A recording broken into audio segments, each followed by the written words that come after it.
We are live. So this is a chill Labor Day stream. We're going to be talking about shadcn and specifically version 2 of the shadcn library. So we're going to talk about what's new. I'll talk about some of the changes that have been made. This kind of breaks a few things in the way that I used to do things, but it also unlocks quite a few interesting new features. And we're going to go over each feature today. We're going to discuss how you can integrate those in your applications, how you can get started quickly, whether that be with a Next project, the V project, because this update makes shadcn language or framework agnostic, rather. You can use it in any framework. And most importantly, we're going to talk about what shadcn UI is and how you can use it to make the best apps possible. So I'm going to jump right into it here, and we can get started talking about shadcn. So if you're unfamiliar, we'll do this just so everybody has an overview. Shadcn UI is a component-like library, essentially. It allows you to build beautiful components, and it does this in a way that leverages Tailwind CSS. Now, why is this cool, right? Well, this is not a library. It's not something you install, but rather shadcn is he makes a big point of saying this is not a component library. It's a collection of reusable components that are installed into the directory of your application using the command line, using the shadcn CLI, which is something we're going to talk about today. And this is probably something, these components, you've probably already seen them if you've used tools like Claude, if you've used any really other generation tool or other AI-based tool that's generating code, often relies on these components because, you know, they're really pretty. And this UI probably looks familiar. I think it's one of those things where when you don't know the library, you kind of have a feel for the design and have a sense of what it is. And then as you start to learn what these things are, you kind of see them in all places, right? It's like when you're thinking about buying a new car and you're really like hyper focused on that model of car, then you see it everywhere, right? It's like, before you know what shadcn UI is, you just see something, you're like, oh, that's pretty neat. And then once you realize what it is, you kind of realize, oh, well, everyone's using this thing. And it makes building these components really easy. And so, you know, if you think about what this is, shadcn UI is kind of like this button here, or this bar graph that it introduces reusable components in JavaScript. Or specifically in React, right, that you can then implement. So, for example, a badge with a simple component call. And so, well, why are we here today? What are we talking about? So shadcn is really popular. As I mentioned, it's being used in Claude heavily. It's being used obviously by Vercel pretty heavily in V0. They actually hired the author of this component library and sort of acqui-hired, I suppose, him to build components for Vercel. And so recently, there was a big update to the CLI that went out 2 days ago. And so I'm going to walk through exactly what that update entailed. I'm going to walk through how we can use these changes to make the most of our applications. And I'm going to show you some pretty cool workflows that were unlocked here as well. So actually, this update changed the command. It used to be npx shadcn-ui. So if I have warp up here, I think. The command was like npx shadcn UI at latest. That doesn't work anymore. So that's a pretty big breaking change, but a small one. And the update is pretty neat. It makes everything much more modular and makes things fit together. And so we're going to talk through one by one the changes. So this one's pretty big. The CLI supports all major React frameworks out of the box. That includes Vite. That includes Remix, obviously Next. Next has always been the default framework that this library leverages. But that's pretty big because in the past, this has been really difficult. shadcn has been really difficult to install in Vite projects. Now, interestingly, I was playing around with this. There's already a bug in the project, so hopefully this is fixed by in the next few days. But if I do like a npx or npm create Vite latest with a TypeScript framework, and then I cd into that, theoretically, all you have to do is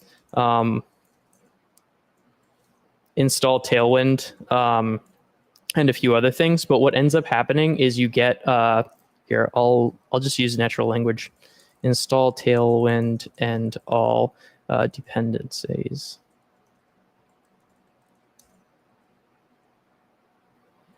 I kind of am digging this like warp AI interface. It's pretty good. I've used some other command line AI interfaces, and I find this one to be the best. So that installs Tailwind, and then you can run an init in your project. Theoretically, you should then be able to run npm npx shadcn latest init.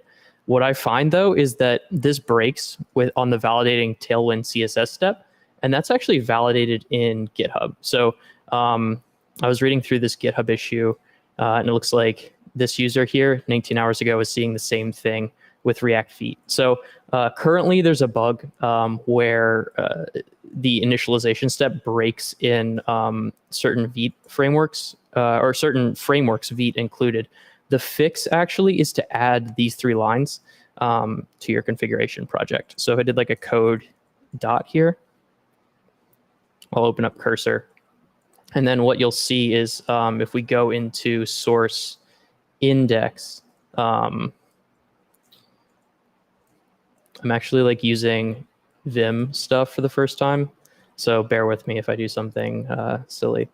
So if I add those 3 lines and then I run an npx, init, I haven't configured the import aliases, but this step validates, whereas it didn't before, right? If I delete this and then I save, you're going to see that that step is broken, and that's the source of the error. It should shadcn should configure those automatically, but I'm sure a fix will be out before you even see this video. So if you run into errors there, that's likely what's happening. But let's talk about some other updates. Components also now ship with their own dependencies. This is pretty cool, and that means that like the more complex components, the GIF here is an accordion. The more complex components will be completely, they can stand on their own effectively. And so that should reduce the need to like install multiple dependencies or do crazy things. And that's the explanation here in this second tweet. You can install hooks, utils, themes, animations, routes, and complex blocks with multi-file components. And I'm going to show you exactly what's going on here, because I think this one is really interesting, but it ties into the next couple updates to shadcn. So the unlock here basically is that you can install complex components that are built on other components, essentially blocks in like one command. And because v0 uses shadcn pretty heavily, that means that you're going to be able to basically spin up v0 projects anywhere you want using shadcn as the framework. And this is something that's actually already live in v0. And so to show you this, I have a v0 project we're going to check out here. Basically, I used one of the defaults and built a little onboarding wizard. Let's make this bigger. So like I have this component here. If I enter like my name and not my email,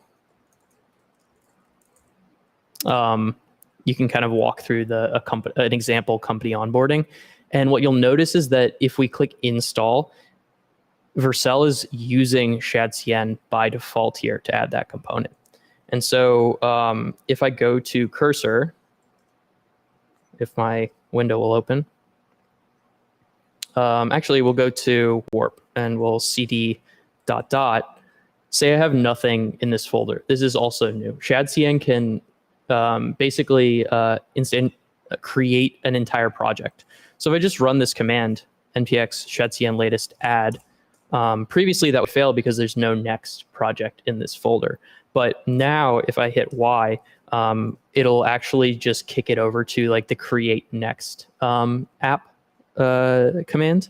And I can say, okay, like my app. And it's going to first create a new next project.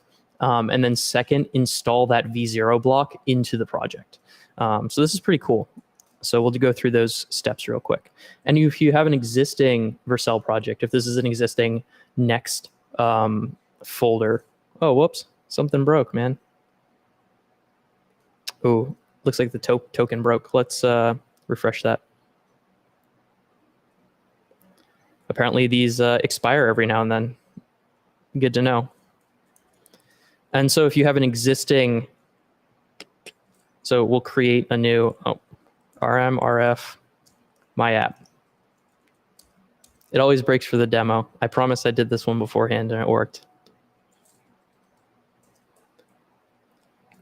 So if there isn't a next project, shadcn can now create that project. Additionally, it can reuse things that you generate in V0 as blocks for your project. So we're going to go through the wizard here. It hooks into the create next app wizard and can both create an app, grab this block that I created here. So grab this little SaaS onboarding component that I generated in V0 and then install it into that new project. So if I do a cd my app and then I do an npm run dev, I now have a new next project with that component installed. And I should be able to go to localhost.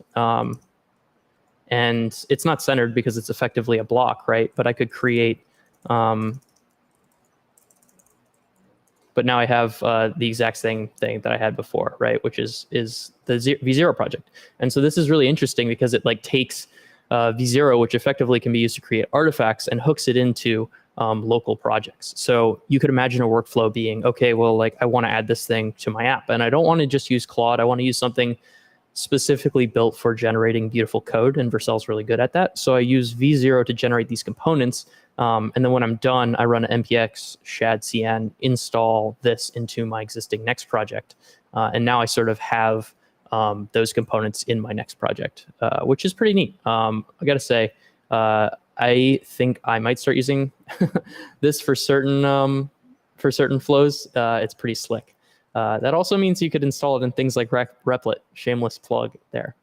But what else is going on? So we've also improved the init command. This is kind of what I just talked about, where you can initialize new projects. But I think the big feature here that wasn't explicitly called out is that shadcn is starting to add more complex components in the repository. So if we go and like dig around, I was poking around in the actual Git repo. You see like these, there are blocks, and these are like effectively examples that you can install. So like charts, dashboard, and he installs shadcn in that command, these two, login and sidebar, in the init command. So it's actually a really fun example to run. And it makes me wonder if there are going to be more like complex pre-built components and maybe derivative libraries that people are going to start creating using this framework. And so if I go here, if I go to warp and I clear this out, we'll actually keep this open. And I do like a npx shadcn add, and then we just do that login 01 and sidebar 01. It's going to detect that there's not a project, so I'll say yes. I'll call it login, or we'll say dashboard like he did. Doesn't really matter. And then that command is going to pull these components from the repository and create a new project with everything configured. So this is a really quick way to get started here. Then I'll cd dashboard, npm run dev. Let's see what we got. So it should be the default. That's kind of expected. But if I go to login, so this is basically what we just pulled. We pulled this down from that Git repo. The file was just showing you. And you could imagine even like maybe spinning up this login page, plugging into something like Clerk, which I posted an example about last, I think on Friday, and then having sort of a pre-built login page with actual user authentication. And then the other, I believe, component we pulled was sidebar. Ooh, whoops, it might be dashboard. Yep, and the dashboard, I just pulled down this pre-built sidebar from shadcn. So this is really, number one, this is just a beautiful sidebar. I actually have a project that I would love to add something like this in. and it's composed of all of those components. So what we just did, you can effectively imagine creating more complex component dependencies in your own repo. So basically having like derivative libraries that build with these atomic sort of components, and then spinning those up and adding them to your project. So that's also really neat. Let's see. I think that's about it. That might be all I had to show y'all. Yeah, so pretty big update. What is shadcn? It's a component library. It comes with a lot of really interesting, beautiful React components that you can use to make your projects very beautiful. And you've probably already seen it if you're using something like Claude, if you've been using artifacts. But this update completely revamps the CLI, and it basically makes everything atomic. Number one, components can completely stand on their own. So you can have a really complex component that leverages other smaller components. And then if you install that complex component, it'll come pre-bundled with all the dependencies. Number two, you can pull components directly from, you can pull blocks directly from v0. So now by default, v0 is using shadcn to install components. And then number three, it allows for more complex components being, we can now install hooks, utils, themes, animations, routes, and complex blocks with multi-file components in one command. So think about all these things together, right? Number one, the installation has been really beefed up, right, to install very complex components with a single command and scaffold a single project. Number two, it supports any framework. And then number three, v0 is using these components.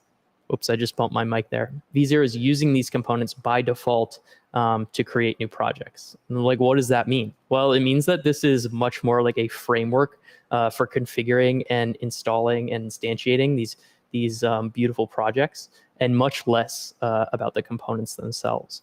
So this seems really interesting. I think shadcn and Vercel specifically, there's a play going on here with being able to spin up these projects. But it also opens up the possibility for anyone, since this is an open source library, to start building on top of shadcn. So to start creating their own pre-built components, their own frameworks that can then go out and be installed. And so that's number one, exciting for like designers or engineers who want to build these sort of pre-built resources for other people to use. Maybe they're paid, maybe they're not. Number two, it's exciting for LLMs because it means that it's going to be easier for those models to start building on top of this library, right? You could imagine having a model that's trained on these blocks that has all of them in its memory, in its context, and then you start building up more complicated examples and defining things for that model and creating examples such that it can build more complex applications. So I think there's a lot to be excited for here. This is a really big update. Hopefully you learned something from the stream. This one's just going to be a short one. And if you encountered any of the errors that I mentioned earlier, you know how to fix them now. So I'm Matt. This has been a quick overview of what's new in shadcn 2, and I'll catch you next time. Peace.